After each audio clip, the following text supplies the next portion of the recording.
The paper gown was too thin for October. Vesper Mordecai knew this the way she knew most uncomfortable truths, quietly, without complaint, pressing the knowledge flat against her chest where no one could see it.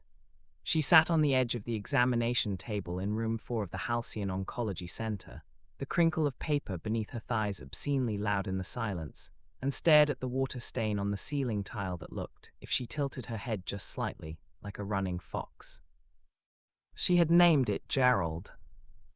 Gerald the fox had been her only company for the last 11 minutes while Dr. Corvin Ashby reviewed her latest scan results in the hallway outside. She could hear the low murmur of his voice, the careful, controlled cadence of a man who had learned to deliver terrible news without breaking. She had heard that voice 3 times now, once when he first told her, once when the first round of treatment failed, and once, 6 weeks ago, when something in the scan changed. Changed in a direction she hadn't dared let herself want. Her phone screen lit up on the table beside her. Zael ETA on dinner, Mrs. Okafor made the lamb. She stared at the message until the screen dimmed back to black. Then she picked up the phone, held it against her sternum, and breathed. In the 14 months since Dr. Ashby had sat across from her in this same room and said the word malignant with such quiet precision that it had taken her 3 full seconds to understand he meant her, in all 14 of those months, she had not told her husband. Not once. Not when she'd cried in the shower at 3 a.m., with the water running hot enough to leave marks. Not when she'd started researching experimental trials at 4 a.m. while Zael slept 2 feet away, his breathing steady and unbothered, one arm flung over his eyes the way he always slept. Not when she'd quietly redirected $2.3 million from her personal architectural trust into a numbered account she'd opened under her maiden name, Calloway, and used it to fund her enrollment in the Meridian 7 immunotherapy trial that Corvin had called the longest long shot I've ever recommended. Not even when the trial started working. She had not told him because she had seen what cancer did to Zael Mordecai once before. She had stood beside him at his mother's graveside when he was 32, watched this mountain of a man who had built a $4 billion empire out of a storage unit and a borrowed laptop, crumble from the inside. Not loudly, not with tears, with silence, with the kind of silence that filled a room and pressed against every wall until you couldn't breathe inside it. She had sworn, the day she got her diagnosis, that she would not put that silence in him again. If she was going to die, she would do it protecting him. If she was going to live, and God, she was beginning to believe she might, she would find a way to tell him that didn't destroy them both. She just hadn't found that way yet. The door opened. Dr. Corvin Ashby stepped in, tall and unhurried, his reading glasses pushed up on his forehead and his expression, for the first time in 14 months, carrying something she didn't immediately recognize. It took her a moment. It was relief. Vesper, he set the folder on the counter and turned to face her fully. Your most recent scan results came back this morning. I know, her voice was steady. She had practiced being steady. You called me in. I did. He crossed his arms, then uncrossed them, like he didn't know what to do with his hands. In 14 months, she had never seen Corvin Ashby not know what to do with his hands. The Meridian 7 markers are showing complete response in the primary site. The secondary nodules have reduced by 91%. The room tilted slightly. Complete response, she repeated. Complete response, he said. Vesper, in clinical terms, what we are looking at is. Don't use clinical terms. Her voice cracked just at the edge. Please.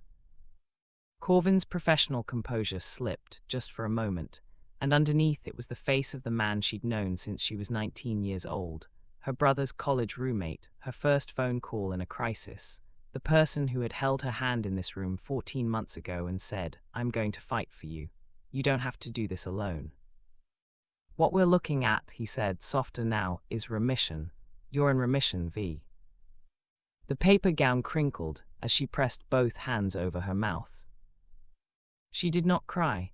She had used up crying alone in showers at 3 a.m., What happened instead was that every muscle in her body simply let go, shoulders, jaw, the place behind her eyes that had been clenched tight for 14 months, all of it releasing at once, like a fist finally opening. Her phone lit up again on the table. "Zael, you okay? You've been quiet today." She looked at the message for a long time. He always knew, even when she gave him nothing. Zael Mordecai always knew something was wrong with her. She didn't know if that made what she'd done more cruel or more necessary. Maybe both. What do you think? If someone hid something painful from you to protect you, would that feel like love or betrayal? Drop your answer in the comments. I genuinely want to know. She typed back, "I'm fine, running late, save me some lamb." Then she set the phone face down, pressed her forehead against Gerald the fox on the ceiling, and let herself have 30 seconds. 30 seconds of something that might, one day, grow into joy. Then she sat up straight, smoothed the paper gown, and began thinking very carefully about how to tell Zael Mordecai that his wife had been quietly dying, and quietly fighting, for over a year without him. There was no good way. But she was going to find one. The architecture of Zael Mordecai. The Meridian Tower was the tallest privately owned building in the city, and Zael Mordecai had never once cared about that.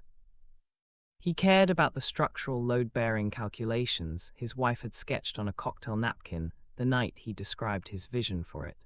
He cared about the specific angle of the morning light through the east-facing windows, because Vesper had explained once that good light changes how people think, and he'd had the architects adjust 17 different panels to get it right. He cared that the lobby fountain made a sound like a river and not a plumbing system, because she had said water should sound like it belongs somewhere. He had built the most recognizable building in the city's skyline as a love letter to how his wife saw the world. She didn't know that. That was the thing about Zael Mordecai that very few people understood. The man collected secrets the way other men collected debts. Not for protection, not for leverage. He kept things quietly because he believed, with some deep-seated, irrevocable conviction, that the most precious things were the ones you said last, the ones you saved. He had been saving that particular secret for their 10th anniversary, which was 43 days away. "The Shanghai acquisition is moving forward," said Nadia Osai from the chair across his desk, not looking up from her tablet. "Tanaka's team wants a call Thursday." "Move it to Friday. You have the Singapore board on Friday." "Then move Singapore." Nadia looked up now.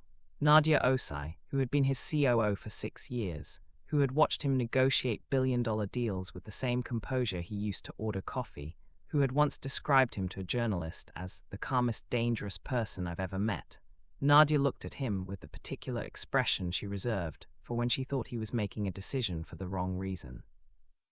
"Vesper's birthday is Friday," she said. "I know when my wife's birthday is."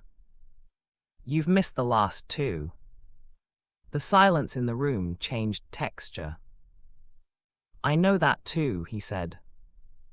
He didn't say anything else. He didn't have to. Nadia had been watching him grow quieter for the past several months in the way a good sailor watches the horizon, not alarmed yet, but paying close attention. She had noticed things. Vesper leaving early. Vesper's calls going to voicemail. The particular way Zael would sometimes hold his phone and not dial, like he was steeling himself for a conversation he didn't know how to start. She had not said anything yet because Nadia Osai understood, better than most, that some things had to break before they could be fixed. "Move Singapore," Zael said again. "Done," she made the note without further comment. What Nadia didn't know, what nobody knew except the 4 walls of Zael's private office and the leather journal he kept in his bottom desk drawer, was that Zael had been planning something for 43 days from now. Not just a birthday dinner, not just a gift, though the gift alone would have made headlines if it leaked. Something that required the kind of quiet, patient logistics that he applied to his most complex acquisitions. He was going to take Vesper back to where they began. Not a location, a moment. He had been reconstructing it piece by piece, detail by detail, for 4 months. He had tracked down the specific tablecloth from the restaurant where they'd had their first date. The chef had retired and moved to Tuscany. Zael had flown him back.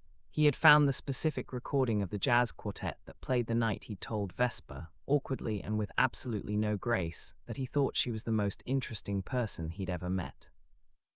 He had bought back the small architectural model she'd sold when she'd shuttered her firm to become Zael Mordecai's wife, a title she wore like a beautiful coat that didn't quite fit, and had it restored by the same craftsman who had built the original. He was going to look at her across a table and say, very simply, "I see you. I know who you were before me, and I know who you've been giving up while you stood beside me, and I want to give it back. All of it." He had been planning this for 4 months. In those same 4 months, something had shifted in Vesper, something he couldn't name and couldn't catch hold of. She was still present, still laughed at his terrible jokes, still stole his side of the bed, still left architectural sketches on the kitchen counter because she claimed she thought better with paper, but there was a layer underneath the presence that had sealed itself shut. A place in her that used to be open to him and was now very quietly, very deliberately closed. He had told himself it was the anniversary of her mother's passing. He had told himself it was the pressure of the charity gala she'd been organizing. He had told himself, on harder days, that it was simply the inevitable calcification of a marriage to a man who spent 60% of his waking hours building things that were not a home. He had told himself many things. But he was Zael Mordecai, and he had built an empire on his ability to look at a situation and see it clearly, without the comfort of convenient explanations. And clearly, in the private dark of his most honest hours, he knew something was wrong with his wife. He just didn't know what. Not yet. What the door revealed. The anniversary trip was supposed to be a surprise. Zael had arranged everything through Nadia, who had arranged everything through a network of trusted people who understood the word discretion the way surgeons understood sterile, not as a preference but as an absolute condition. He was meant to be in Zurich. His calendar said Zurich. His security team had confirmed Zurich. Even his driver believed Zurich. Instead, at 4:47 on a Thursday afternoon, 3 weeks before their 10th anniversary, Zael Mordecai stood in the marble foyer of his own home with a key he hadn't used in 6 months. He usually announced himself. Vesper liked the warning, and a jeweler's case in his coat pocket containing a ring that had taken 4 months and a small team of gem specialists to design. It was not the anniversary yet, he knew that. But Nadia had said something that morning that had unmoored him. She had been reviewing a schedule conflict and had said, without particular emphasis, "Vesper's been out every Thursday for about 4 months now. Should I block that for the anniversary planning calls?" Every Thursday. He had not known that. He stood in the foyer and heard voices from the direction of the sitting room, the private one off the main hallway, the one Vesper used when she didn't want to be in the large formal spaces of the house. Her voice, low and strained, and another voice, male, familiar in the way that something you've seen from a distance is familiar. You know the shape of it, but not the weight. He moved down the hallway without making a sound. He had grown up in a house where being heard meant being a target. He had never entirely lost the ability to move quietly through spaces. The sitting room door was ajar. He pushed it open 2 inches. Vesper sat on the small sofa, her legs folded under her, her back partially to the door. She was wearing the grey sweater she wore when she wasn't expecting anyone, soft and oversized. The one she said felt like being held. Across from her, in the armchair that Zael usually occupied, sat a man, tall, dark-haired, his elbows on his knees, leaning toward Vesper with the posture of someone who had breached the outer wall of another person's life and was very comfortable inside it. Their heads were close together. There were papers spread between them on the coffee table. Vesper's hand was on the man's forearm. And she was crying. Not dramatically, not loudly, the way Vesper cried when something had broken through all her defenses and she had no more control over it, silently, her shoulders hardly moving, tears falling straight down without her wiping them. the crying she only did when she thought no one was looking. Zael had seen her cry like that exactly twice in 10 years. The man reached out and covered her hand with his. "I know," he said quietly, "but you have to tell him, V, you can't keep carrying this." "I can't do it yet," she whispered. "The result? I know what the results say." Her voice broke softly. "I just need a little more time." "Vesper, please, Corvin, just a little more time." Zael took one step back from the door, then another. Then he was in the hallway, and the hallway was very long and very bright and entirely airless. "Corvin." The name landed like a stone dropping into still water, the first impact small, and then the rings spreading outward, wider and wider, until they reached every edge of him. He knew the name, Vesper's brother Rafferty's college roommate, the man who had attended their wedding and given a toast that had made half the room cry. The man Vesper referred to occasionally as an old friend, with the particular casualness that people use when they are trying not to give something weight. He had never thought about Corvin Ashby. He was thinking about him now. "I can't do it yet, I need more time, you can't keep carrying this." He walked back down the hallway, out through the foyer, out through the front door, which he closed with exquisite, terrible care so that it made no sound at all. He sat in the back of his car for 2 minutes without speaking to his driver. Then he said very quietly, "Take me back to the office," and looked out the window at nothing in particular. The jeweler's case pressed against his ribs. He did not take it out. He had built an empire on the ability to look at a situation and see it clearly. He was seeing it clearly now. Or so he believed. If you've ever assumed the worst about someone you love and been completely wrong, or devastatingly right, you know this exact feeling.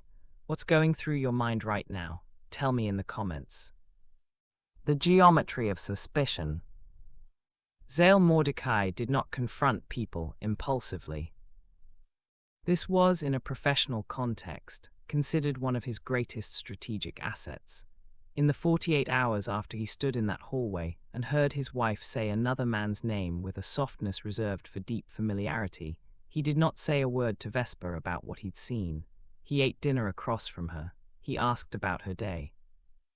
He listened to her describe a neighborhood revitalization project she'd been consulting on, and he watched her hands move as she talked, the way they always did when she discussed architecture, animated and precise and completely her own, and he smiled in the right places, and he said nothing.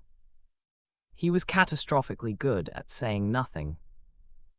But inside, with the precision and relentlessness he applied to hostile takeovers and collapsed negotiations, he began to look. Not through her phone, not through her email. He would not do that. There was a line, and he knew where it was, and he would not cross it without being certain of what he was doing and why. Instead, he started with what he knew.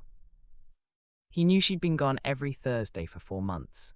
He knew a man named Corvin had been in his sitting room, close to his wife, in a posture of established intimacy. He knew there were papers on the table between them, documents of some kind, not photographs, not personal letters. Documents. He knew Vesper had said the results with a specificity that suggested she wasn't talking about something abstract. The results. He started there. On the second day, he called their family physician, Dr. Prentice Holloway, who had been treating both of them since they were married. A man Zael trusted the way he trusted very few people, completely but not blindly. "I need to ask you something," Zael said, when Holloway picked up the private line, "and I need you to hear the question before you decide whether you can answer it." A pause. "All right. Has Vesper come to see you in the past year, with anything outside her regular checkups?" The pause this time was different. It had a texture to it that Zael recognized, the pause of a man who was not deciding whether to answer, but how. "Zael," Holloway said carefully, "you understand I have to respect patient confidentiality." "I know. That means I can't confirm or discuss any." "I know what it means, Prentice." He kept his voice even. I'm not asking you to break anything. I'm asking you as a man who has known both of us for a decade to tell me if there's something I should know, not medically, as a friend." Another pause, longer. "I think," Holloway said, with a slowness that felt deliberate, "that there are some conversations that are overdue in your house." The call ended. Zael sat with that for a long time. Overdue conversations. Not "your wife is fine, Zael, stop worrying." Not "I can't help you, something was wrong." Something Holloway knew about and couldn't say. Something connected to Vesper, to Thursdays, to a man named Corvin with papers on the coffee table, to whatever the results referred to. The image that had crystallized in his mind, his wife's hand on Corvin's forearm, Corvin's hand covering hers, did not disappear. It sat in the front of his thinking the way an injury site occupies the body, not always screaming, but always present, making every other movement slightly wrong. On the third day, he asked Nadia to find out, without making an inquiry, who Corvin Ashby was. She came back to him the next morning. "He's a physician," she said, setting the folder on his desk. "Dr. Corvin Ashby, board-certified oncologist, runs a practice out of the Halcyon Oncology Center on Westbridge, published researcher, apparently pretty well respected in his field." She paused. "He was at your wedding." "I remember." She watched him read the single page in the folder. She didn't ask questions.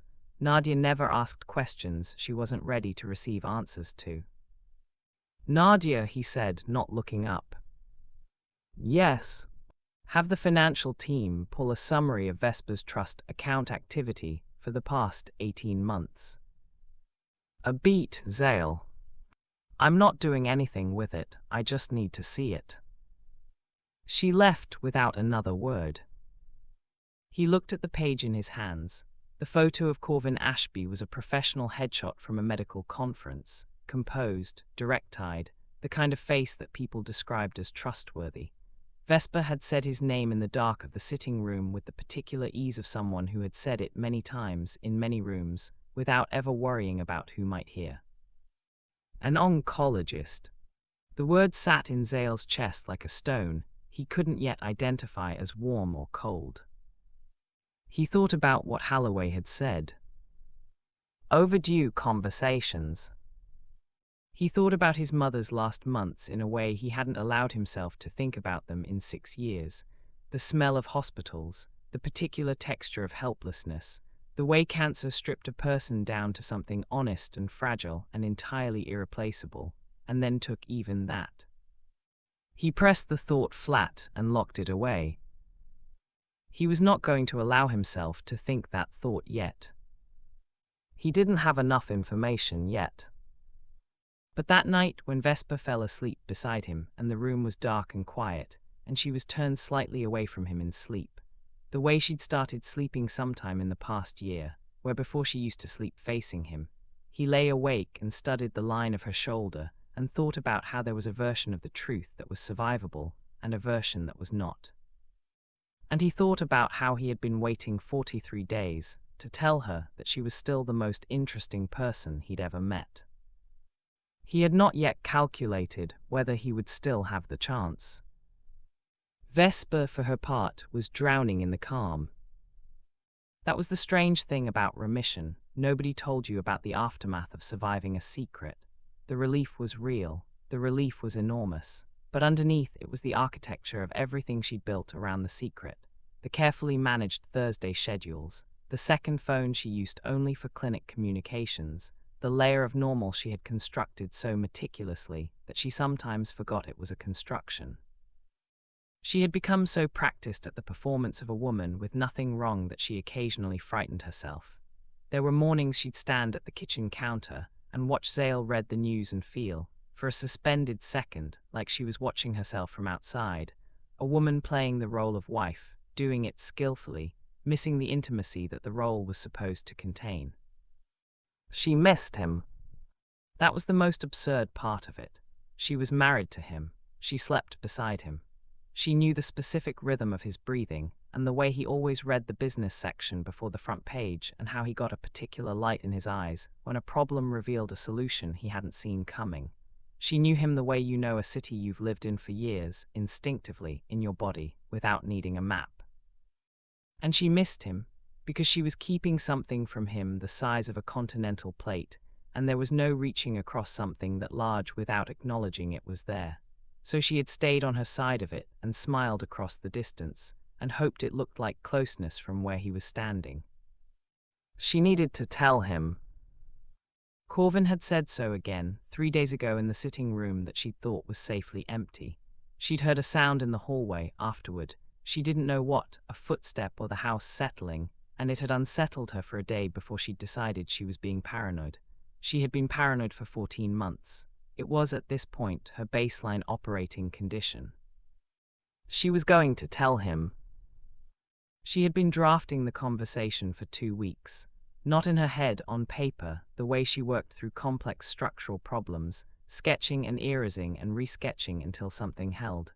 She kept the drafts in a folder in her studio. She had filled 11 pages. None of them were right yet. How do you tell someone, I was going to die and I chose to do it quietly so you wouldn't have to watch me?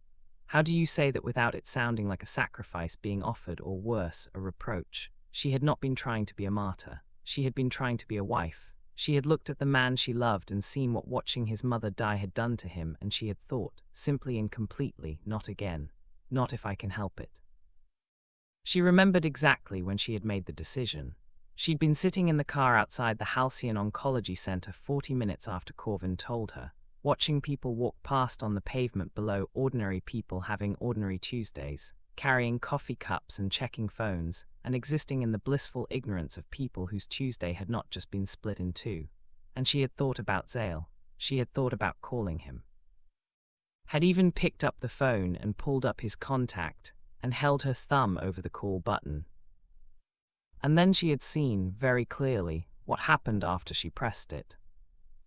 She had seen him become the man from his mother's last months, the one who had hollowed out somehow, not on the outside but inside, where only she could see it, who had driven to that hospital and back every day with the meticulous devotion of someone managing grief as a project, who had not cried once, not in front of anyone, not even her, and who, had she believed this now with more certainty than she did then, decided somewhere in those months that if he was powerful enough, successful enough, if he controlled enough of the world around him, he could never again be made to stand at a bedside watching someone he loved leave. She had watched him build the empire partly out of grief. She had understood it was also a kind of armor. She had decided, sitting in the car with her thumb over his name, that she would not be the person who proved the armor wasn't enough. So she had put the phone away. And now she was in remission.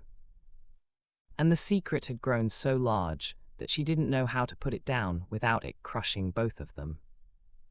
She was in the kitchen on Friday morning, her coffee growing cold beside her architectural sketches, when Zael came downstairs. He was dressed for the office, the charcoal suit, no tie, which meant meetings he cared about, and he stopped in the kitchen doorway and looked at her for a moment with an expression she couldn't quite read. "You're sketching again," he said. "I am." He crossed to the coffee maker, poured himself a cup and stood with his back to her. His shoulders were slightly too controlled, the posture of a man holding himself in a specific position. She knew that posture.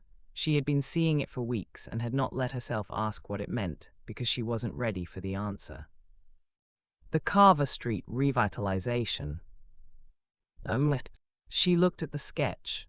They want a mixed-use ground floor. I've been trying to figure out how to make the pedestrian flow feel organic instead of planned.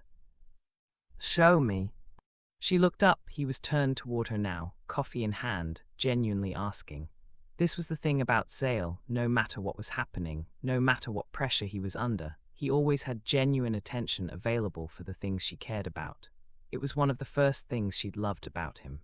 One of the things she'd been afraid in the early days of the diagnosis that she might not get enough more of. She turned the sketch toward him. He leaned over it, looking. He looked for longer than a casual glance. He was actually thinking about it. She could tell by the slight stillness that came over him when his brain was working on something. You want the traffic to feel like it chose to be there. Exactly. What if the ground floor commercial fronts are slightly angled, not perpendicular to the street, like they're welcoming you in rather than presenting themselves? She stared at the sketch. Something clicked, the simple, specific click of a solution that had been waiting for the right geometry. Yes, that would work. She grabbed her pencil, adjusting lines, feeling the familiar rush of a design problem resolving. You're not an architect. No, he took a sip of his coffee. I just pay attention. He said it lightly, easily, and went back to his coffee. But something in the air between them in the bright kitchen was different, stretched, slightly, like a wire pulled taut, and Vesper felt the familiar pressure in her chest of all the things she wasn't saying. She watched the back of his head, the familiar shape of him, the specific way he held his coffee cup with his thumb wrapped under the base instead of through the handle, which she had pointed out was not the intended usage at some point in the 3rd year of their marriage, and which he had been doing exactly that way ever since, because Zael Mordecai did not adjust his coffee grip for anyone. She loved him so completely it felt structural, like if you removed it, she would not stand. Tomorrow, she thought, I'll tell him tomorrow. She had been thinking that for 2 weeks. She picked up the pencil again and adjusted the angle of the entrance fronts on the sketch, and did not say the thing, and the kitchen light was warm and the coffee was cold, and the morning moved forward in the way mornings do whether you're ready for them or not. The numbers that named everything. The financial summary landed on Zael's desk on a Monday. Nadia brought it herself, which told him something about its contents before he opened it. She set it on his desk and said, I flagged the items I thought you'd want to see first, and then walked out and closed the door, which told him the rest. He opened the folder. The Callaway Trust, Vesper's personal architectural trust, established before their marriage from the proceeds of her first major commission, showed standard activity for the first 16 months of the review period. Consulting fees in, operating expenses out. Modest and orderly, the financial profile of a woman who had stepped back from her professional life but had not entirely let it go. And then, 14 months ago, a series of withdrawals.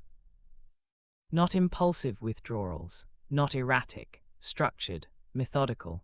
6 transactions over 4 months, each drawing down the trust in carefully sized increments that stayed just below the reporting thresholds, the kind of structuring that a person did when they knew about reporting thresholds and were deliberately working around them. The total, $2,347,000. Gone to a numbered account at a private bank in Luxembourg. He read it 3 times. $2.3 million, moved with professional precision by a woman who was, among other things, brilliant, but who was not, to his knowledge, a financial architect. Someone had helped her do this, someone who knew how these structures worked. He thought about the papers on the coffee table. He thought about Corvin Ashby. He picked up his phone, not to call Nadia, not to call his lawyer. He sat with the phone in his hand and thought about what he was looking at, the financial profile of someone who was hiding something large, systematic, and expensive. Someone who had moved more than $2 million in a direction she had not told her husband about. For 14 months. The story he had been telling himself, the story that had both hurt and clarified the past 2 weeks, the story of a wife who had drifted towards someone else, shifted slightly. Because affairs were many things, but they were not generally $2.3 million operations conducted with bank-level precision. Affairs were not the results. He called Nadia back in. The Luxembourg account, he said, can we trace it?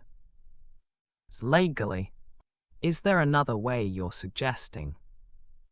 She gave him a look. I have a contact, former regulatory compliance. She can identify the account's beneficial owner without formal channels. How long? 48 hours. Do it. Nadia nodded and turned to go. At the door, she stopped. Zael, she said his name carefully, in the specific tone she used when she was about to say something he hadn't asked for. Whatever this is, whatever she's been doing, I've worked beside you for 6 years. And in 6 years I have never seen Vesper Mordecai do anything that didn't come from a place of, she paused, finding the word, integrity. He looked at her. I'm not making assumptions, he said. I know, she opened the door, I just wanted to say it. After she left, he sat for a long time in his office with the financial summary in his hands and looked out at the skyline that Vesper had helped him see with different eyes, and he thought about integrity. He thought about the specific sound of her voice, saying a little more time. He thought about the results. He thought, what results? Results of what? Results that she was discussing with an oncologist in his own sitting room, with papers between them and tears on her face, and 14 months of silence before it. The thought he had locked away, the one about his mother, about hospitals, about the particular smell of a place where people go to fight for their lives, rose up now, and he did not push it back down. He let it come. He let himself, very quietly and very privately, consider the possibility that he had been looking at this entirely wrong, that the image of his wife's hand on Corvin Ashby's forearm was not the image of intimacy he had assumed, that the papers were not love letters or financial schemes, that they might be something else entirely. Something that made his hands cold and his chest hollow and the skyline outside meaningless. Have you ever realized mid-story that you'd completely misread someone, that what looked like betrayal was actually something else?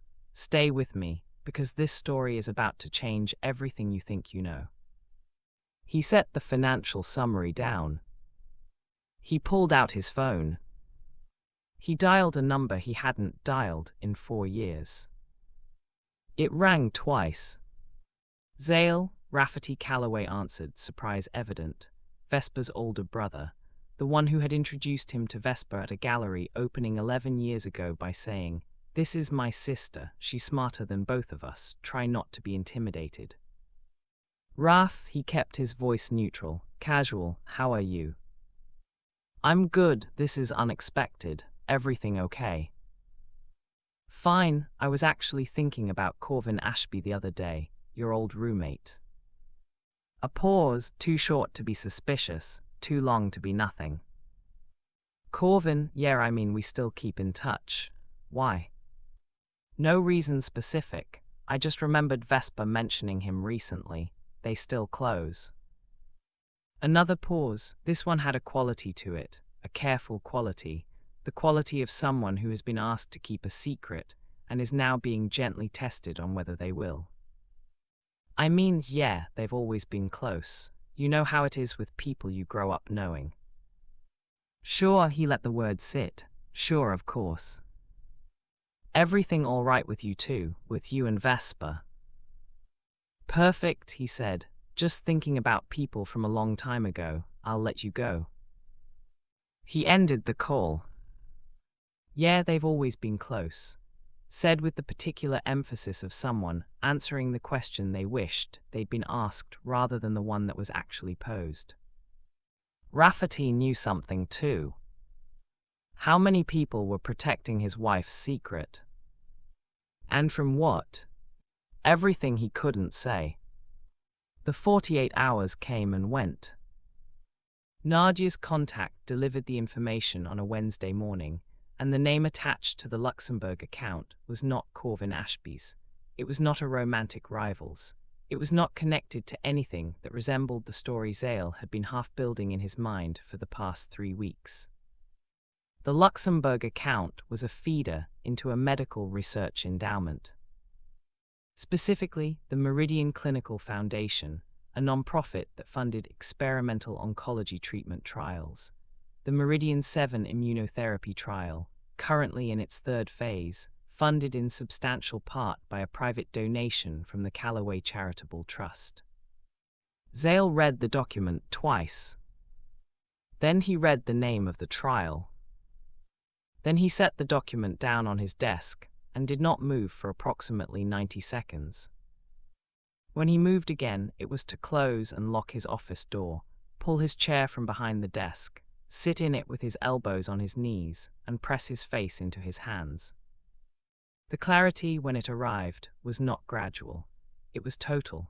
The kind of seeing that comes after you've been standing in the wrong light and someone simply changes the angle, and suddenly every shape you've been misreading snaps into its actual form all at once. An oncologist.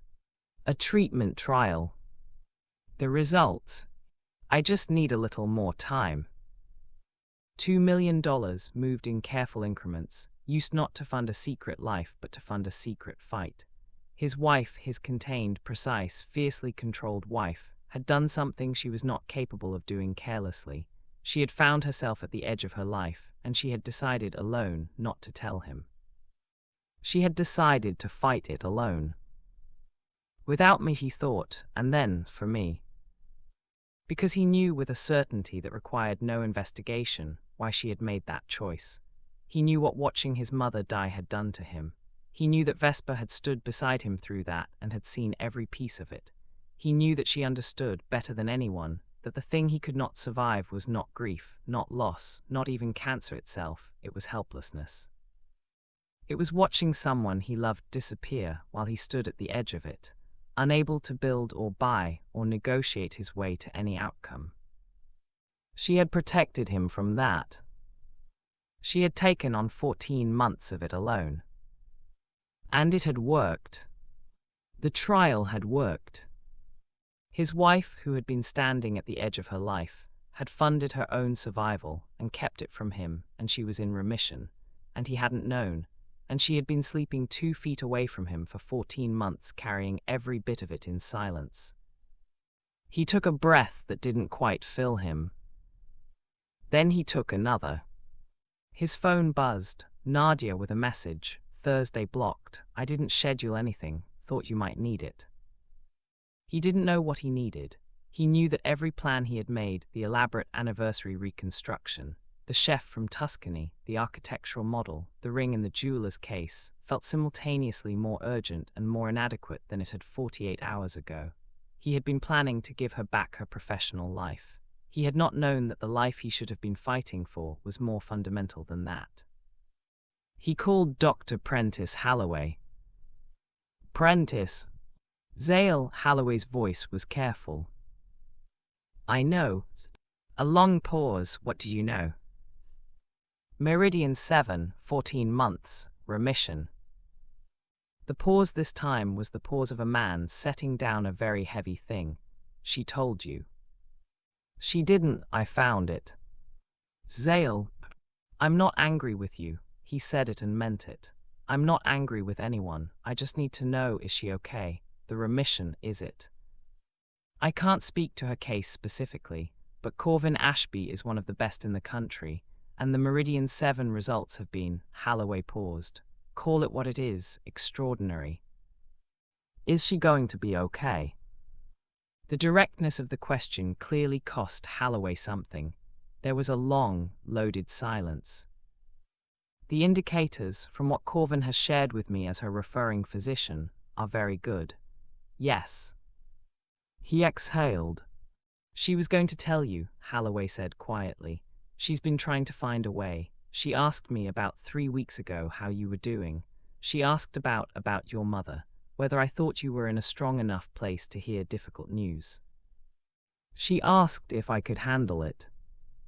She asked if you would be okay. There's a difference. He sat with that. There was, in fact, a difference. He thought about the 10 years of their marriage, the early years when they had been building something together, the middle years when momentum had carried them and they had started, without noticing, to run parallel rather than together. He thought about the anniversary plans and the restaurant and the chef from Tuscany and the architectural model and the ring. All of it a perfect, elaborate apology for years of being someone she could be proud of and be beside but could no longer reach. He thought about the sitting room, about her hand on Corvin's forearm, about how he had read the geometry of that moment as betrayal when the actual geometry was, what? Gratitude, exhaustion, a woman leaning on the only person she'd allowed to know how close she was to the edge.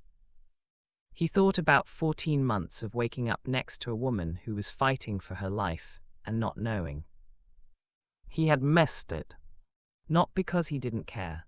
Because she had been God, she was extraordinary at keeping things, because she had sealed it shut and carried it, and he had been too far away, too submerged in the enormous machine of his professional life, to reach through the seal and find her.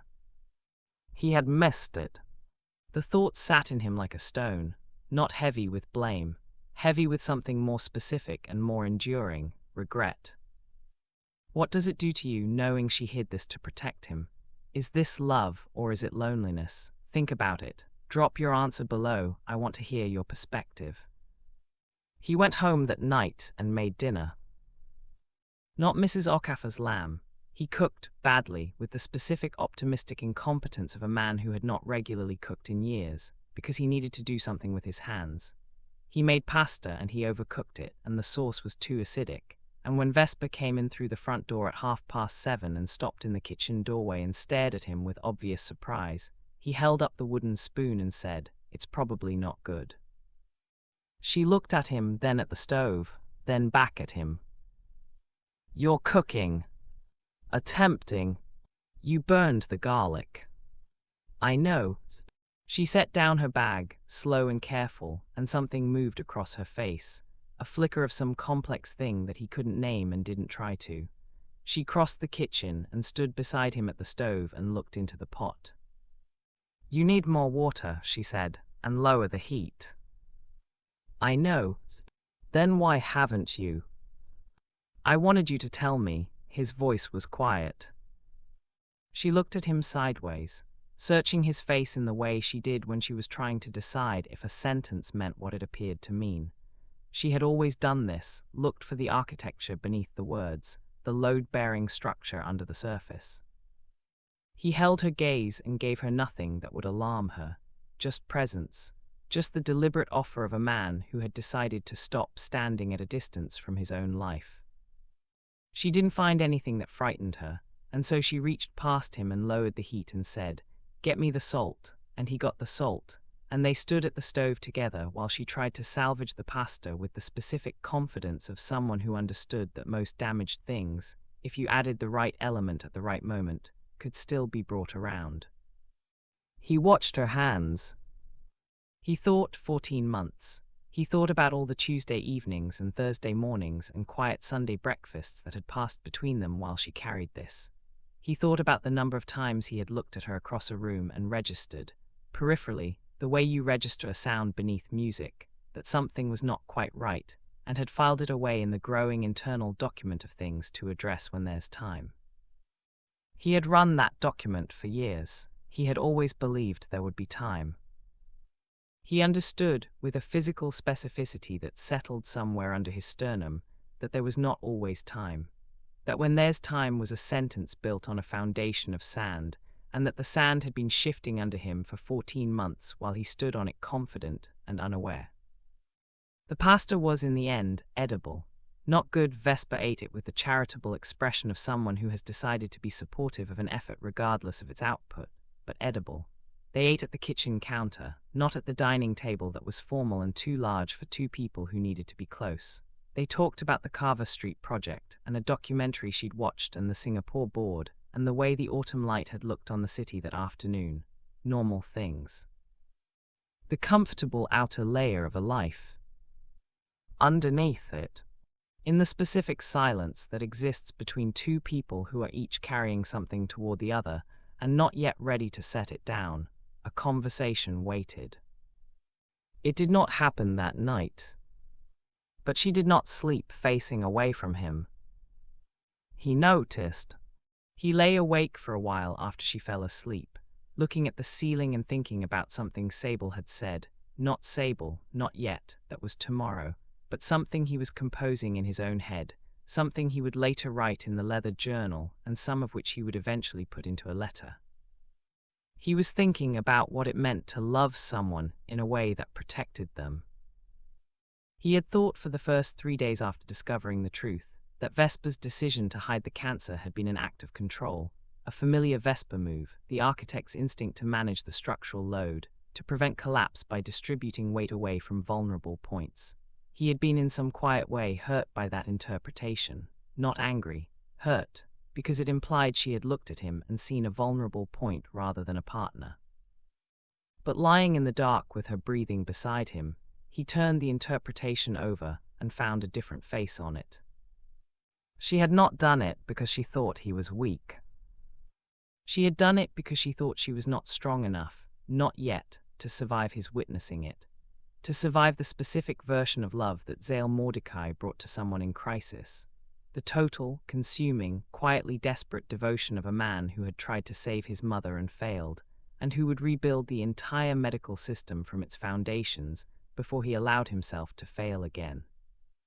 She had known, because she knew him, completely and without flattery, that if she told him, he would become unmovable on the subject of her survival, that he would hold on so hard it would change the shape of her fighting, that she would spend some portion of every treatment day managing him instead of managing herself. She had hidden it not because she doubted his love. She had hidden it because she trusted it completely, trusted it enough to know what it would become if it were aimed at her cancer. He lay in the dark and thought about that kind of knowing. The kind that loves you so well it accounts for your failures before you commit them. He thought, I have not loved her that specifically. I have loved her the way you love the most important thing in your world, enormously, sincerely, and from whatever distance the rest of the world had pushed me to. I have assumed that the size of what I felt excused the gap in how I expressed it. It did not. He lay very still in the dark. I owe her the specific kind, he thought, not the large kind from a distance, the close kind, the kind that accounts for load paths. He turned toward her. She was asleep fully in the particular stillness of someone who had been running on short sleep for a long time, and was finally, in some incremental way, starting to recover. In the dark, he could see the line of her jaw and the shape of her shoulder and the small unconscious curl of her hand near her face. He had almost not had this. Not because of the distance, not because of the silence, but because something in her body had decided, 14 months ago, to turn against her, and she had fought it alone in hospital rooms and clinics and Luxembourg bank accounts and 15 pages of draft conversations, and she had won, and he had been asleep 2 feet away for every bit of it. The grief of that, not for what was lost, but for what had almost been, was the most specific thing he had ever felt. He pressed it flat, filed it, he would write it in the journal, he would use it. He would use it to become someone she didn't have to fight alone. That was what he could do with it. That was the only right thing to do with it. He closed his eyes. He did not sleep for another hour. But when he did, he slept facing toward her. The letter she never sent. He found it by accident. 3 days after the pasta, on a Saturday morning, Vesper's sister Sable came to the house. Sable Calloway, 29, sharp as a blade and twice as direct, the person Vesper had always described as the family's early warning system, arrived at 9 in the morning with 2 coffees and an expression on her face that suggested she had been holding something back for a long time and was running out of space. Vesper wasn't home. She'd gone for a run, her first in months, which Zael recognized now as evidence of a recovery he had not been permitted to witness. He let Sable in. He made fresh coffee, because she accepted one of the 2 she'd brought and then set the other on the counter, Vesper's coffee, still hot, waiting. They sat in the kitchen. You know, Sable said. Not a question. She was looking at him with the particular precision of someone who has spent their whole life reading a face and knows exactly which lines in it have changed. Yes, he said. She wrapped both hands around her coffee cup. How long? 5 days. And you haven't said anything to her? No. She looked at him for a long time. Why not? He thought about it, genuinely thought about it, in the way he tried to do with all significant questions, not reaching for the first available answer but looking for the honest one, because she has been the one carrying it. When she puts it down, I want it to be her choice. not because I forced her hand. Sable was quiet. She doesn't know you know, she said finally. No. Sable stopped, started again. She's been trying to figure out how to tell you for 2 months since the remission came back. She writes it out. She has this folder in her studio, all these drafts, how to say it, what order to say it in. She's filled maybe 15 pages. 15 pages. He held that. She loves you in this very specific way, Sable said, like she was choosing each word from a limited supply. She sees your weak spots the way a structural engineer sees where a building's load paths run, and she absolutely cannot make herself be the thing that stresses a load path. She paused. Even when that means she's alone in a hospital gown every Thursday for over a year. The kitchen was very quiet. I should have seen it, he said. She didn't want you to. That's not, he stopped. It doesn't excuse me from it. Sable looked at him with something that might, from a different angle, have been respect. No, she said, I suppose it doesn't. She uncurled herself from the chair and picked up Vesper's coffee. She's going to tell you, she's almost ready. I think she's been waiting to feel strong enough in herself first, to come to you from a place of surviving it, not just surviving it while needing you. Does that make sense? It made terrible, perfect, gut-wrenching sense. I'll wait, he said. After Sable left, she didn't stay for Vesper's return, just left the second coffee on the counter with a note in her handwriting that said, "Call me." Zael sat in the kitchen for a while. Then he went to his office and opened the bottom drawer of his desk and took out the leather journal he kept there. He turned to a blank page. He wrote for 45 minutes. Not a business plan, not a strategy. He wrote, for the first time in longer than he could recall, something purely for its own sake. He wrote about his mother. He wrote about the hospital. He wrote about the weight of helplessness, and the particular cruelty of watching love take someone apart slowly in front of you, and how. And this was the thing he had never said aloud to anyone, not even to Vesper, how after his mother died, he had made a quiet and private decision to become someone who could never be helpless again. To build and earn and create until he was surrounded by things he controlled, safe perimeters, managed risks. He had built the world's most sophisticated cage and called it success. And Vesper, brilliant, loving, architecture-brained Vesper, had seen that cage and had decided she would rather fight cancer alone than put something uncontrollable inside it. He put the pen down. Then he picked it up again, and he wrote her a letter. Not a business letter, not the practiced, careful communication of a man who'd learned to be precise with words, something raw and unarchitected and entirely, humiliatingly his own. He wrote about the night they'd met, when she'd looked at his sketch of the building he wanted to create and had said, "The problem is you're designing for the outside view. You need to design for the inside experience." He wrote about how he had thought in that moment that she was talking about architecture. He wrote about how he knew now she'd been talking about him. He wrote about 14 months. He wrote about everything he should have seen, everything he should have been close enough to see. He wrote toward the end. The thing he'd been building toward for 4 months, and was no longer willing to leave unsaid for 43 more days. You are still the most interesting person I've ever met. You are also the bravest. I am sorry that I built something you didn't feel safe enough to fall apart inside. That ends now. I am taking down every wall that made you feel like you had to do this alone. I should have done it years ago. You don't have to hide it anymore. Whatever it is, whenever you're ready, I'm here. I've always been here. I just wasn't close enough. He folded the letter. He put it in the inside pocket of his jacket, against his chest. He was going to give it to her tonight. He was going to sit down with his wife and tell her, plainly and without any of the elaborate architecture of his anniversary plans, "I know, and I love you, and I'm done pretending that the distance between us is acceptable, because it nearly cost me everything I didn't even know I was about to lose. You don't have to hide it anymore." She beat him to it. He was in the bedroom when he heard her key in the lock, earlier than he'd expected.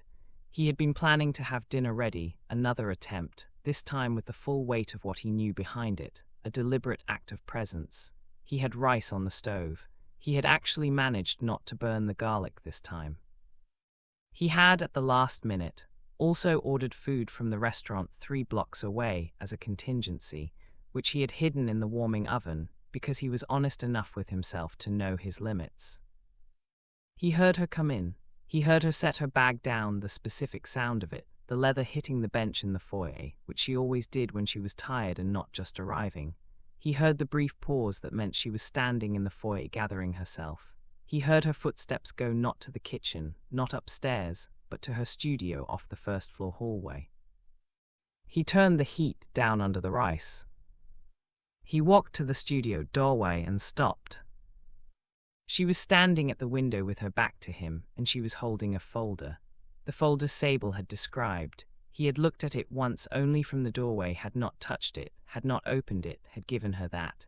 It was a pale blue folder, unremarkable, the kind you bought in bulk from office supply stores.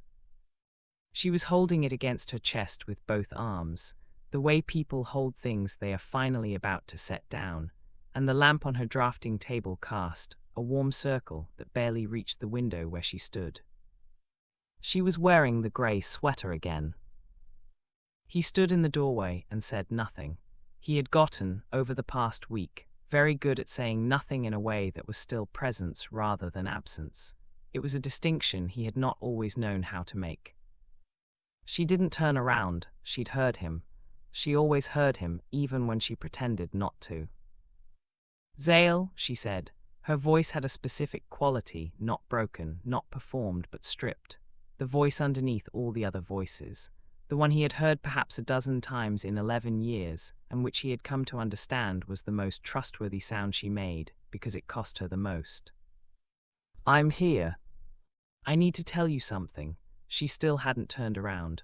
"I've been trying to tell you for months, and I keep writing it, and it's never right, and I'm a breath. I'm just going to say it, because there's no right way, and I've been waiting for a right way, and there isn't one."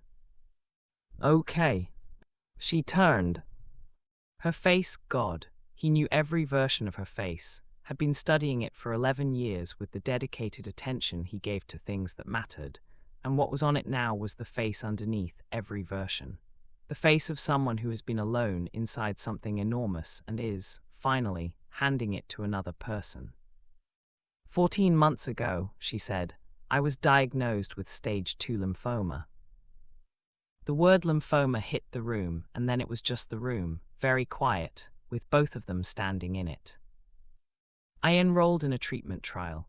Corvin, you know Corvin, Rafferty's friend, he's been my oncologist. I moved some money to fund the trial access. I didn't tell you. She paused. I didn't tell you because of your mother, because I could not be the person who put that back in you, Zael. I know what that did to you. I know what, her voice wavered only slightly. I know what watching someone die of cancer does to you. And I thought, if I was going to fight this and lose, then the kindest thing I could do was lose it quietly. She pressed the folder against her chest. But I didn't lose. Corvin told me last week that I'm in remission, full remission. The trial worked. She exhaled unsteady. And I've been trying to figure out how to tell you about the 14 months and the money and Corvin and all of it. I've been drafting it for weeks, and she looked down at the folder. I know I should have told you. I know that. I know I know it might feel like I didn't trust you, and that's not what it was. I trust you with everything. I just couldn't make myself. His voice was different, quiet in a different way than his usual quiet. She looked up. He crossed the studio in 4 steps and took the folder out of her hands and set it on the drafting table without looking at it, and then he took her face in both hands and held it the way you hold something you were almost too late for. She was searching his eyes, looking for she didn't know what, anger, hurt, the controlled blankness he put on when something had reached through his armor and he needed time to process it. What she found was something she didn't have a name for because she hadn't seen it before, an unguarded Zael, all the architecture stripped away. I know, he said. She went still. I found out 5 days ago. His thumbs moved along her cheekbones. The financial trail, Corvin's practice, Halloway, a breath. I've known for 5 days and I've been waiting for you to tell me. She blinked. You knew. Yes. For 5 days you've just been the pasta, the rice. You've been waiting for you, simple, unqualified. Something broke open in her face. Not in a painful way. In the way of a door that has been locked from the inside for too long finally being opened from the same side, the lock turning not because of force, but because the person holding it has finally decided to let go. She didn't cry. The tears came, but she didn't cry. She made the sound of someone who has been holding a very specific breath for 14 months and is only now releasing it. He pulled her in. She pressed her face against his chest and he felt all of her, the bird-like tension in her shoulders, the strength in her spine, the slight trembling that she would have been furious to know he could feel, and he held it all without saying anything, because Zael Mordecai's greatest and most private talent was knowing when words were the smaller offering. For a long time they just stood in the studio with the lamp on, and the half-prepared dinner cooling in the kitchen, and 14 months of separate silences, settling between them like dust finally allowed to fall. Then she pulled back enough to look at him. "I'm in remission," she said, like she was testing whether it was still true, whether she was allowed to say it. "You're in remission," he confirmed. Corvin said the markers are. "I know, I spoke to Holloway." She shook her head, something between a laugh and disbelief. "Of course you did. You moved $2.3 million through Luxembourg." "I know," with about as much subtlety as a person who's never had to hide money before. "I had help from Corvin. He has a very resourceful medical administrator." A pause. "Don't fire her." "I don't employ her." "Then don't do whatever you would do." "Vesper," he pulled back enough to look at her fully. "I'm not angry." She looked at him. "I was," he said, "for about 48 hours. I was very angry, not at you, at myself, for missing it, for building something that felt safer to navigate alone than to bring you inside of. He stopped, found the words. "I built a life around control because of what I watched happen to my mother, and you saw that and you loved me enough to work around it instead of asking me to change it." "Zael, let me finish." He reached into the inside pocket of his jacket, took out the letter, pressed it into her hands. "I wrote this today before I knew you were going to tell me tonight. You don't have to read it now, but I want you to have it." He paused. "And then I want to tell you some things out loud that I should have said years ago." She looked at the folded paper in her hands. "Okay," she said quietly. "I designed this life wrong. I designed it for the outside view. I was so focused on what I was building that I missed what I was building it inside.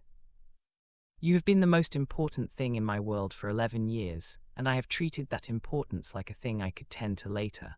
After the work, after the meetings, after the acquisition and the quarter and the board, and there is no later. I know that now. I will never know it as completely as I know it right now, standing in this room, knowing what 14 months almost took." She was very still. "I was going to save all of this for our anniversary," he said. "I had a plan, a whole production, the chef from Tuscany and the jazz quartet and the architectural model." "What architectural model?" "Your first commission. I bought it back. It's in a restoration studio in the Halcyon district." She stared at him. "I've been planning it for 4 months," he said. "I was going to tell you that you can have your firm back, that I've been quietly maintaining all the connections you let go. That Meridian Tower was designed around the way you see space, and the light angles, and the idea that water should sound like it belongs." He stopped. "I was going to say all of it on the anniversary." "Why didn't you?" "Because I was doing the same thing you were doing." He held her face again. "I was protecting you from the size of what I felt, because saying it meant you could refuse it. Saying it meant being seen completely and being told it wasn't enough." He exhaled. "We've been protecting each other from our own love for years. I'm done with it. I'm done pretending the distance between us is acceptable. You don't have to hide it anymore." She read it off his face before he said it. Then he said it anyway. "You don't have to hide it anymore." His voice was low and absolute. Not the fear, not the cancer, not the remission, not the relief, not any version of yourself that you've decided I'm too fragile to see. I want all of them. I want the one that sits in hospital bathrooms and names water stains. I want the one who moves millions through Luxembourg with no regard for forensic accounting. I want the one who fills 15 pages trying to find the right way to say something hard. He pressed his forehead to hers. I'm done pretending that I can't handle you. I can handle you. I want to handle you for the rest of whatever we get. Have you ever had a moment where you realized the person you love has been protecting you so hard it nearly kept you apart? This is that moment. Tell me in the comments, have you ever loved someone from too far away? She laughed, a sound that was also crying, fully, without apology, and said his name once, and he said nothing back because there was nothing that needed saying, and for the first time in 14 months the studio felt like what it was supposed to be. A room in a house that two people lived in together, not in parallel, not at a safe distance, but genuinely, recklessly, irrevocably together. He kissed her. Not carefully. Not with any of the managed restraint that had characterized too many years of a marriage conducted from the wrong distance. He kissed her the way you kiss someone you were almost too late for. She kissed him back the same way. In the kitchen, the rice had been sitting on low heat for 20 minutes and was, by now, definitely overcooked. Neither of them noticed for a long time. The inside experience. The anniversary trip did not happen on the anniversary.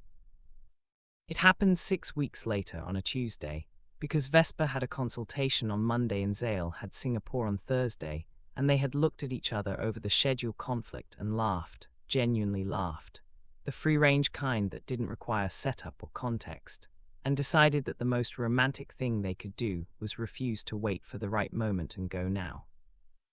The chef from Tuscany, a man named Benedetto who had not cooked professionally in 4 years and had, he informed Zael with significant feeling, very much enjoyed his retirement, made the lamb. Not the lamb from 10 years ago exactly. He'd adjusted the recipe because he disagreed with his younger self's approach to the wine reduction, and he informed Zael of this at considerable length and with the authority of a man who views culinary improvement as a moral obligation. Vesper loved him immediately and completely. She also, across the table from Zael in the private dining room that had been reconstructed, not perfectly, because 11 years had changed them both, and a perfect reconstruction would have been beside the point, to approximate the feeling rather than the fact of where they began, read the letter. She read it slowly. She didn't cry at the table because she had decided she was done crying alone and she intended to do her crying in visible places where people she loved could see it. She cried at the table. Zael watched her and did not offer her a napkin and did not look away and did not put any architecture between himself and the fact of what she was feeling. When she finished, she folded it back along his original crease and placed it in her bag. The inside experience, she said. He looked at her. The first night we met, I was talking about architecture. She smiled, and the smile had the quality of something that had survived a very long winter and come through into light. You thought I was. I know, he said. I figured that out approximately 11 years too late. You figured it out, she tilted her head. That's the important part. The architectural model, her first commission, the mixed-use development on a corner of the old Feo district that had launched her career, and that she had sold the physical model of for studio space when she'd been 26 and cash poor, and absolutely certain she didn't need it anymore, was presented between the main course and dessert. Carried in by someone from the restoration studio, who had wrapped it with the specific care of a person who understood they were carrying something with emotional structural load. Vesper unwrapped it herself. She sat for a long moment looking at it, the corner building she'd designed at 24, in the style she'd been developing before she'd stepped back from professional work, every window at its deliberate angle, every entrance point angled the way she now recommended to the Carver Street team, the pedestrian flow designed to feel chosen rather than planned. How did you even find this? She said. I have resources. This sold at an auction in. I have significant resources. She laughed again, the free-range kind. And then she reached across the table and took his hand, and he turned his palm up and held hers, and they sat like that through the rest of Benedetto's meal, while outside the rain started against the windows and the jazz quartet, found, at considerable effort and expense, and reassembled from their scattered post-retirement lives by a man who believed that the important things were worth the specific effort they required, played the same song that had played 11 years ago. Neither of them mentioned that they didn't have to. 3 weeks after the dinner, Vesper reopened Callaway Architectural Studio. Not in their home, not as a courtesy title. She rented office space 3 blocks from the Carver Street site, hired 2 junior architects whose portfolios she had been quietly watching for a year, and put her name on the door in the clean, unfussy letter forms she designed when she was 23 and had never quite been able to let go of even when she let go of everything else. She chose the space specifically for its light. 2nd floor, south-facing, a long wall of windows that caught the morning sun and distributed it evenly across the main room without creating the harsh angles that made precise drafting difficult. The building manager had shown her 6 available offices. She had selected this one in under 3 minutes, which had clearly impressed and slightly unsettled him. "You're certain," he'd said, looking at his paperwork. "The light's right," she'd said. "When the light's right, everything else can be solved." He hadn't understood, but he'd given her the lease.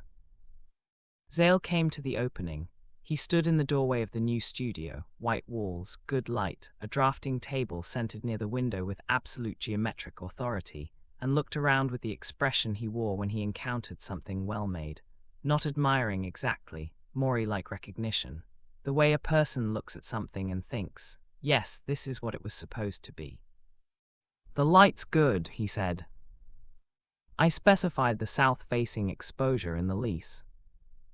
"Of course you did." He looked at the architectural model which she had placed on a shelf near the door, not prominently, not as a trophy, as a reference point, the original work that had started everything, restored and present, a reminder of where the line of her practice began.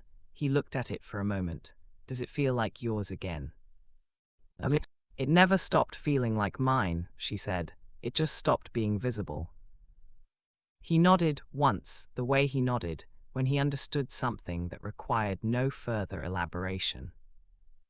The 2 junior architects, Priya, who was 26 and had the specific intensity of someone who had been waiting to be taken seriously for years, and Tamaz, who was 30 and had the specific calm of someone who had learned to take himself seriously without needing anyone else to, came over and introduced themselves. And Zael shook their hands and asked them each one question about their work that was specific and unpatronizing. And Vesper watched him do it from across the room and thought, there it is, the version of you that I've been waiting to be standing next to. "Sable says you told her to keep the secret," he said later, when Priya and Tamaz had gone to collect coffee from the place on the corner. "She's been extremely defensive about her decision and extremely apologetic about it simultaneously, which is a very Sable combination." "I told everyone to keep the secret." Rafferty, Sable, Corvin, Holloway. Benedetto didn't know. Benedetto didn't need to know. He paused. "He did tell me at length that he thought your taste in wine reductions showed instinctive sophistication, which I think is the highest compliment he is capable of giving." "He's right about the wine." "He's right about you." She looked at him. He said things like that now, direct, without ceremony, without the slight ironic distance he had always used to make tenderness more comfortable to deliver. He just said them. She was still adjusting to it. It was, she had to admit, extremely good. "I'm going back to see Corvin next month," she said. Routine follow-up. "I know I'm coming." She blinked. You've been going to Thursdays alone for 14 months. His voice was even, not heavy with it, just stating a fact that had been established and was now being corrected. "I'm coming." She opened her mouth, closed it. "You're going to argue," he said. I was going to say thank you. The slight surprise on his face was, she decided, worth every difficult minute of the past 14 months. Not because she would choose any of it again. She wouldn't. She was finished with choosing alone. She was absolutely done with that. But because there was something in seeing Zael Mordecai genuinely surprised by kindness in return for closeness that told her exactly how much she was going to enjoy the next decade of proving to him, repeatedly and in different ways, that the open version of their marriage was worth so much more than the guarded one had ever been. He crossed the studio and stood beside her at the window. "Corvin's coming to dinner next week," she said. "I know, I invited him." She looked at him. "He kept my wife alive for 14 months when she wouldn't let me," Zael said simply. "The least I can do is feed him." She looked at him for a long moment with an expression that was several things simultaneously, gratitude and love, and the specific tenderness of someone watching a person choose grace over grievance in real time. It was one of the things about Zael Mordecai that she had loved since she'd first understood him well enough to see it. His capacity for choosing, deliberately and without performance, the better response. He was not a naturally open person. He was not wired for vulnerability or spontaneous disclosure. He had built his inner life the way he built his buildings, with structural integrity and strategic light, and very controlled access points. Watching him choose, consciously and consistently, to lower the controlled access, for her, because of her, on behalf of the marriage they were actively rebuilding in real time, was like watching a very skilled and stubborn engineer re-examine the premises of a load-bearing wall and admit it didn't have to be there. "You're a remarkable person," she said. "I'm adequately remarkable," he said. "You are extraordinarily remarkable. There's a hierarchy." "There is absolutely not a hierarchy. You survived cancer and kept it in Luxembourg. I overcook pasta. You designed an entire skyscraper around my theory of light." He was quiet.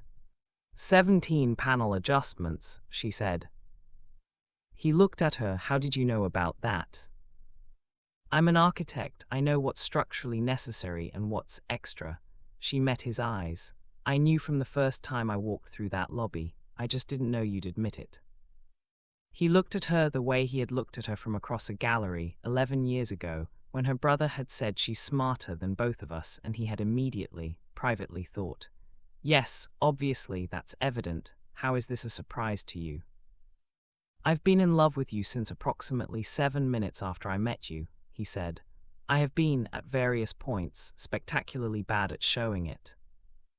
"You've been spectacularly bad at closeness," she agreed. "You're getting better." "I have extremely good motivation." Outside, through the south-facing window, the Carver Street revitalization was underway. Her consulting sketches translated into scaffolding and fresh concrete, and commercial fronts set at that slight, welcoming angle, the pedestrian flow beginning to take shape in the real world, the design intention becoming the lived experience. She would be able to see the progress from this window every day. She could watch the building, her building, in the sense that she had made the critical recommendation, become what she had intended it to be. She thought this was probably a metaphor. She decided not to say that, because Zael would agree with it, and they would have a very earnest conversation about it, and she preferred to let it sit as a quiet truth between the afternoon light and the two of them standing in it. The morning light came through the south-facing window at the angle she'd specified in the lease, clean and direct, and doing exactly what she'd intended it to do, filling the room not with brightness but with warmth, the kind of light that changed how you thought.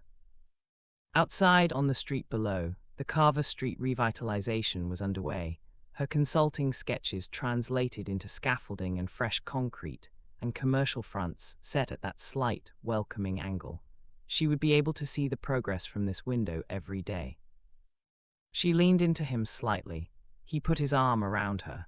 They stood in the good light together and looked at the city, his city that she had helped him see differently, her work that he had helped her return to, and did not feel the need to fill the space between them with anything at all.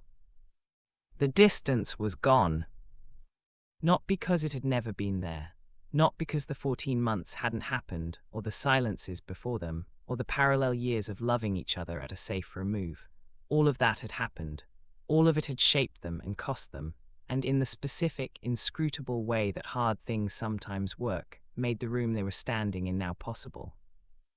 The distance was gone because they had both chosen, finally, at the same moment and from the same place, to close it. That was all.